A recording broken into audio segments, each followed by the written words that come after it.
নমস্কাৰ বন্ধুসকল, কি খবৰ? আশা কৰো সকলোৱে ভালে আছে। পুনৰ এটি নতুন ভিডিঅ' লৈ আপোনালোকক সকলোকে স্বাগতম জনাইছো। বন্ধুসকল, আজি আমি কথা পাতিম ডিম্পু বৰুৱাৰ ওপৰত। ডিম্পু বৰুৱাই কি মন্তব্য কৰিলে জুবিন ক্ষেত্ৰক লৈ, কিয় ক'লে এনেকৈ, জানিবলৈ ভিডিঅ'টো স্কিপ নকৰাকৈ শেষলৈ চাই থাকিব।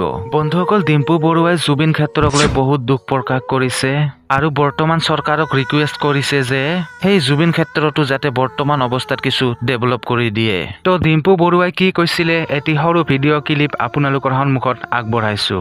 সিদিনা মই গোলাঘাট বাইকত গৈ থাকোতে জুবিন ক্ষেত্ৰত সোমাই গৈছিলো। কিবা মানে কিবা বেয়া লাগিল।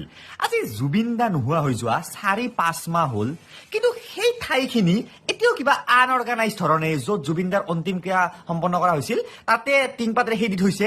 কিন্তু 4-5 মাহৰ ভিতৰত তাত কি বনাই দিব লাগিছিল পুৰা যে একদম বেলেগ বেলেগ ধৰণৰ মিউজিয়াম আছে, তাতে জুবিন দাৰ গান বাজি আছে, ফটো বিলাক সেৱা কৰা, তাত কিবা কৰা অৰ্গানাইজ ধৰণে আছে, কিন্তু এতিয়াও কিবা মেলা সভাত তাত যোৱাৰ দৰে লাগে। তো আমাক কেইবছৰ মানৰ পিছত জুবিন ক্ষেত্ৰ নালাগে, এতিয়াই জুবিন ক্ষেত্ৰ লাগে। তো চৰকাৰৰ ওচৰত ৰিকুৱেষ্ট যে এতিয়াই জলদি এনেকে বনাওক যাতে সকলোৱে কয় যে সেইটোৱে হৈছে আমাৰ লেজেণ্ডজনৰ অন্তিমটো স্থান। কিন্তু বৰ্তমান যোনে যোনে গৈছে ৰিলেট কৰিব পাৰিব কিবা য'ত কি সেই কৰি আছে, মানে মানুহবিলাকে চাকি জ্বলাই আছে, কিবা চব কৰক বাট অৰ্গানাইজ ধৰণে ইনফ্ৰাষ্ট্ৰাকচাৰটো বনাওক, জলদি বনাওক, ৰাইজ জলদি বনাওক।